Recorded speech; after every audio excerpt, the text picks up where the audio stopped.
Majestueuse, passionnée, effrontée, discrète ou enjouée, tant de codes pour exprimer sa personnalité à travers un petit morceau de velours ou de mousseline noire.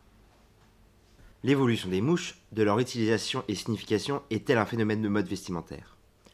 Accessoires, langage, camouflage. Les mouches étaient d'une grande importance aux yeux des précieuses.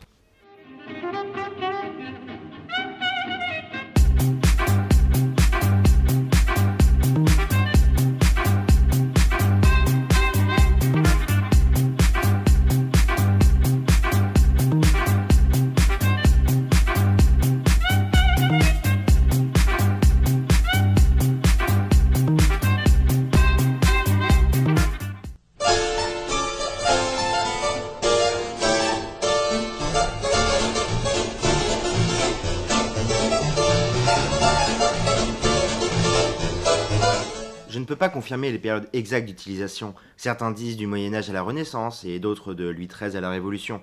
Et encore ailleurs, il est dit que cela n'était que durant les belles années de Versailles. Une chose est sûre, la mouche a eu différentes formes d'utilisation chez les femmes de l'époque.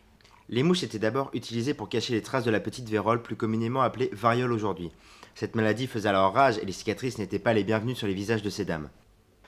Elles pouvaient aussi cacher de simples imperfections comme des verrues ou des boutons, ainsi que l'utilisation de blanc de césure et de mercure comme fard à joues qui rongeait le visage. Les mouches furent aussi utilisées pour faire ressortir le teint pâle des précieuses. En ce temps-là, il était important que les nobles et les gens de la haute société aient la peau diaphane. C'était à la mode et aussi une façon de se distinguer des gens du peuple qui travaillaient dans les champs et qui avaient la peau bronzée et abîmée par le soleil. Mais la plus populaire des utilisations était de transmettre un message. Les femmes choisissaient judicieusement l'emplacement de leurs mouches sur leur visage ou leur décolleté afin de transmettre leurs humeurs aux hommes. Voici quelques exemples. Sur le front, majestueuse. Près de l'œil, passionnée. Sur la joue, galante. Près du nez, effrontée. Au-dessus de la lèvre supérieure, gourmande ou libertine. Sur la coin des lèvres, coquette. Sur la mâchoire, plutôt sensuelle, croqueuse. Sur la lèvre inférieure, c'était plutôt d'humeur volage. Sur le menton, elle était assez discrète. Et sur le sein, la femme était d'humeur assassine. Un homme pouvait de ce fait savoir à quoi s'attendre avec la femme qu'il croisait. Les mouches, aussi appelées taches avantageuses, étaient faites en tissu noir. La plupart du temps, on utilisait de la mousseline, de la soie ou du velours, ou même du taffetas. Les plus communes étaient de forme ronde. On pouvait aussi en trouver en forme de croissant de lune ou de demi-lune, et même en étoile. Et afin de remplacer une mouche qui tombe dans la journée, les précieuses se promenaient toujours avec des boîtes à mouches. Oui, il existait des boîtes uniquement utilisées pour le rangement des mouches de ces dames. Ces boîtes étaient richement décorées, en argent, en nacre ou en diamant. Les jeunes filles en recevaient dans le panier garni de leur mariage, et cet objet était considéré comme très précieux. Bien entendu, dans ces boîtes, un miroir était incrusté pour que les femmes puissent remettre leurs mouches correctement en cas de perte de la précédente. Et les hommes dans tout ça? Eh bien, pendant une courte période, les hommes aussi en portaient, mais de manière beaucoup plus discrète.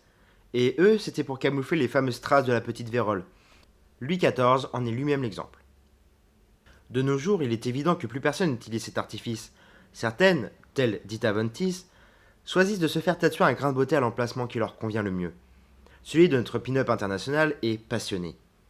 D'autres ont un grain de beauté naturel sur le visage, comme Marilyn Monroe par exemple. Le sien est celui de la galante. Dans certaines cultures et sociétés, avoir un grain de beauté sur le visage ajoute du charme et est un critère de beauté important chez une femme, voire même chez un homme dans certains pays. Accessoires de mode, morceaux de tissu noir, cet artifice pratiquement oublié a donné en héritage ses différentes significations et ses messages codés au simple grain de beauté qui orne aujourd'hui nos visages. Et vous, avez-vous trouvé le vôtre? Peut-être en avez-vous plusieurs. Ladies and gentlemen, c'était le LNG. Au revoir.